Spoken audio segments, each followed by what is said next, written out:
जय हिंद दोस्तों। बात करते हैं यूपीएससी का एक महत्वपूर्ण टॉपिक है हमारा देश भारत के बारे में। आज हम संपूर्ण जानकारी देने वाले हैं, इसलिए इस वीडियो को आप शुरू से अंत तक एक बार जरूर देखें।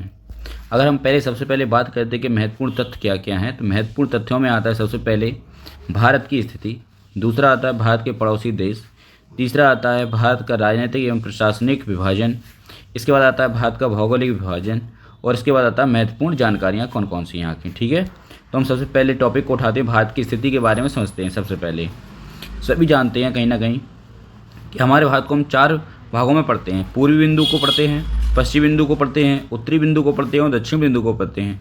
अब हम उत्तरी बिंदु को अगर हम देखें तो उसको हम कहते हैं इंदिरा कॉल, और अगर हम दक्षिण को देखें तो उसे हम कहते हैं इंदिरा पॉइंट। क्या कहते हैं उसे? इंदिरा पॉइंट कहते हैं। दक्षिण में उसे इंदिरा पॉइंट कहते हैं। इसी क्रम में अगर हम आगे देखें तो पूरब में जो हमारा बिंदु है उसे हम कहते हैं बालांगू। उसे क्या कहते हैं? बालांगू। और जो पश्चिम में है, पाकिस्तान साइड है, उसे हम कहते हैं सरक्रीक या ग्वारबोथा के नाम से भी जानते हैं। अब इनके डिग्री एंगल है उनको भी समझ लेते हैं। डिग्री एंगलों में आता है हमारा जो पूरी बिंदु है वो है 97 डिग्री 25 मिनट है, और जो पश्चिम बिंदु है वो है 68 डिग्री 7 मिनट। ऐसे ही हम बात करते हैं हमारा इंदिरा कॉल है, उसका 37 डिग्री 6 मिनट इसका पॉइंट डिग्री एंगल। ऐसे ही हम बात करते हैं हमारा जो दक्षिणी है वो है 6 डिग्री 4 मिनट। इसी क्रम में अगर हम आगे देखते हैं यहाँ पे पूरब से पश्चिम की जो कुल लंबाई है वह है टोटल 2933 किलोमीटर, पूरब से लेकर पश्चिम तक की कुल लंबाई।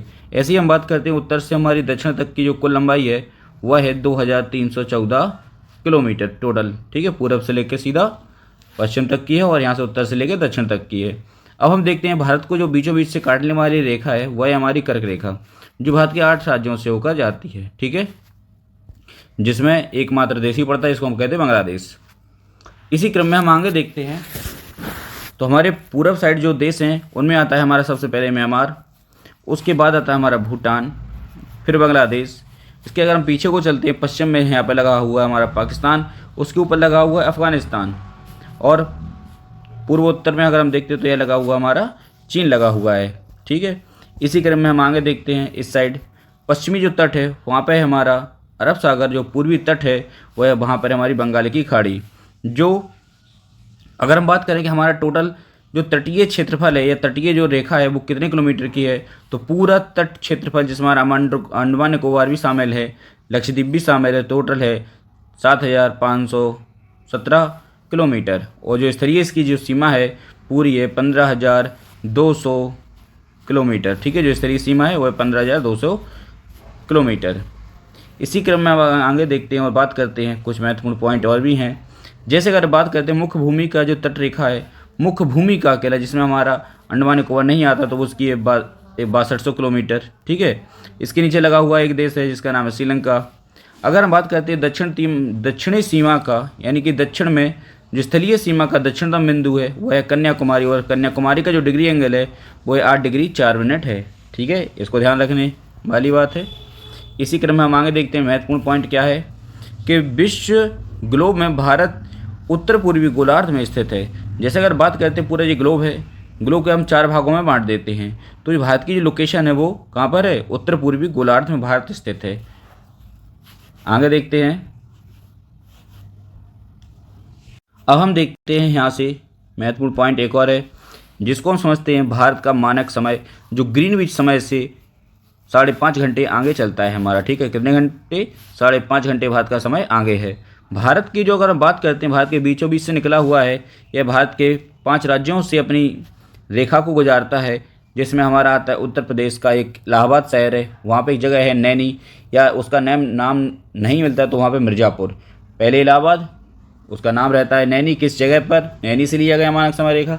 अगर नैनी भी नहीं मिलता तो फिर नाम लगाना पड़ता है मिर्ज़ापुर का। ठीक है, 82.5 डिग्री एंगल से निकला हुआ है, 82 डिग्री हाफ। ओके, आगे हम बात करते हैं जो 5 गुजरने वाले जो 5 राज्य हैं भारत मानक समय के, 5 राज्य कौन कौन से हैं, तो उनमें आता है हमारा सबसे पहले उत्तर प्रदेश, मध्य प्रदेश, छत्तीसगढ़, उड़ीसा और आंध्र प्रदेश। ठीक है, उत्तर प्रदेश का शहर है इलाहाबाद, और जो लोकेशन है मानक समय रेखा की वो है मिर्ज़ापुर में स्थित है। पहले इसका नाम नैनी आता था। ठीक है, आगे हम बात करते हैं भारतीय मानक समय रेखा भारत के पड़ोसी देश हैं उनसे भी निकलती है भारतीय मानक समय रेखा।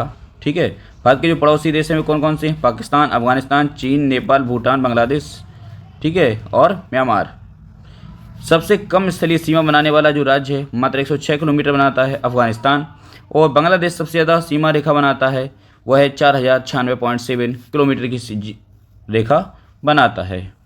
आगे देखते हैं कुछ महत्वपूर्ण पॉइंट है। नेक्स्ट पॉइंट है इसका क्या, राजनीतिक एवं प्रशासनिक विभाजन को हम समझ लेते हैं यहाँ से कि भारत में 28 एवं 8 केंद्र शासित प्रदेश हैं। भारत को मुख्यतः भाषा के आधार पर बांटा गया है। क्षेत्रफल की दृष्टि से सबसे बड़ा राज्य है वह है राजस्थान। कौन है? राजस्थान। इसी क्रम में आगे बढ़ते हैं और देखते हैं नेक्स्ट पॉइंट को। अब हम देखते हैं यहाँ से कि कुछ केंद्र शासित प्रदेश हैं, उनको भी समझ लेते हैं। 8 हैं, तो कौन कौन से हैं? एक है हमारा अंडमान निकोबार, दूसरा है हमारा चंडीगढ़, तीसरा है दादरा तथा नगर हवेली और दमन एवं दीव, चौथा है दिल्ली, पाँचवा है लक्षद्वीप, छठवां है जम्मू कश्मीर, सातवां है पांडुचेरी और 8वां है हमारा लद्दाख। ठीक है, आई होप इतना समझे होंगे। नेक्स्ट समझते हैं, यहाँ पर आगे देखते हैं इसका। हम देखते हैं भौतिक विभाजन क्या है। भौतिक विभाजन की अगर हम बात करते हैं तो उत्तरी प्रवृत्तीय ऊपर वाला जो प्रदेश है उसे उत्तरी प्रवृत्ति कहते हैं। जो रेगिस्तान वाला है उसके थार का मरुस्थल कहा जाता है। यहाँ पर उत्तर भारत का विशाल मैदान है जो पूरा हमारा हरियाणा, उत्तर प्रदेश, पंजाब से लेकर पूरा लगा हुआ है हमारा कहीं ना कहीं यहाँ पे आसाम तक। और नीचे जो लगा हुआ है पूरा हमारा दक्षिण का पठार या दक्कन का पठार भी नाम से जानते हैं। इसके बाद देखते हैं जो तटीय मैदान है, दक्षिण तटीय मैदान है। इसके बाद कुछ महत्वपूर्ण पॉइंट हैं, उनको भी समझ लेते हैं। जैसे कि हिमालय पर्वत को 3 मुख्य समांतर श्रृंखलाओं में बांटा गया है। सबसे उत्तर में स्थित श्रृंखला को बृहत हिमालय या हिमाद्री कहते हैं। बृहत हिमालय या हिमाद्री कहते हैं। नोट में क्या है कि इस श्रृंखला में सबसे ऊंची शिखर एवरेस्ट है। कौन सा सबसे ऊंचा शिखर है? एवरेस्ट। अब हम देखते हैं मध्य हिमालय का या हिमालय हिमाद्री के दक्षिण में स्थित है। ठीक है, पहले आता है शिवालिक। यह सबसे दक्षिण में स्थित हिमालय की एक श्रृंखला है जिसे हम शिवालिक के नाम से जानते हैं। हिमालय के दक्षिण में भारत का उत्तरी मैदान स्थित है। नोट में क्या है इसके कि गंगा एवं ब्रह्मपुत्र की नदियां विश्व के सबसे बड़े डेल्टा का निर्माण करती हैं जिसे हम सुंदरबन के डेल्टा के नाम से जानते हैं। भारत के पश्चिमी भाग में भारतीय महामरुस्थल स्थित है। उत्तरी मैदान के दक्षिण में प्रायद्वीपीय पठार स्थित है। और इसी क्रम में नेक्स्ट पॉइंट है कि प्रायद्वीपीय भूमि का वह भाग होते हैं जो 3 तरफ से जल एवं एक तरफ से भूमि अथवा स्थल से जुड़ा होता है, उसे हम प्रायद्वीप कहते हैं। जो 3 तरफ से जल से घिरा रहता है और एक तरफ से भूमि से जुड़ा रहता है उसे हम प्रायद्वीप कहते हैं। नेक्स्ट अगर हम इसके पॉइंट को बात करते हैं कि इस पठार के पश्चिम में पश्चिमी घाट को सह्याद्री तथा पूर्वी घाट को पूर्वी घाट कहते हैं। नेक्स्ट पॉइंट है, अगर हम बात करें विंध्य एवं सतपुड़ा की पहाड़ियों में से नर्मदा तथा ताप्ती नदियां पश्चिम की ओर बहने वाली नदियां हैं जो अरब सागर में जाकर गिरती हैं। ठीक है, नर्मदा और ताप्ती। यहाँ पे डायग्राम के हिसाब से आप देख सकते हैं, यहाँ पे सतपुड़ा की पहाड़ी से निकलती है ताप्ती नदी और यहाँ पे आप सभी चीज़ों को लोकेशन वाइज देख सकते हैं। ओके, इसी क्रम में आगे देखते हैं। और पश्चिमी घाट का विस्तार एक समान रूप में है जबकि पूर्वी घाट बीच बीच में टूटा हुआ तथा असमान है। नेक्स्ट है कि पश्चिमी तटीय मैदान काफ़ी संकरे तथा पूर्वी तटीय मैदान अपेक्षाकृत चौड़े हैं। नेक्स्ट है कि पूर्व की ओर बहने वाली कुछ नदियां हैं, उनको भी समझ लेते हैं। जैसे कि महानदी, गोदावरी, कृष्णा, कावेरी, ये सभी बंगाल की खाड़ी में गिरने वाली नदियां हैं। नेक्स्ट कि भारत में 2 द्वीप हैं अथवा द्वीप समूह, लक्षद्वीप समूह यह अरब सागर में स्थित है। और दूसरा है अंडमान निकोबार द्वीप समूह, यह भारत के दक्षिणी पूर्व दिशा में बंगाल की खाड़ी में स्थित है। लोकेशन वाइज भी और मैप वाइज भी आप यहाँ पे देख सकते हैं। आशा करता हूँ दोस्तों यह वीडियो आपको अच्छा लगा होगा और आने वाले जितने भी बड़े एग्जाम हैं उनके लिए हेल्पफुल मिलेगी। आपको यहाँ से देख सकते हैं अच्छे से। थैंक यू, जय हिंद।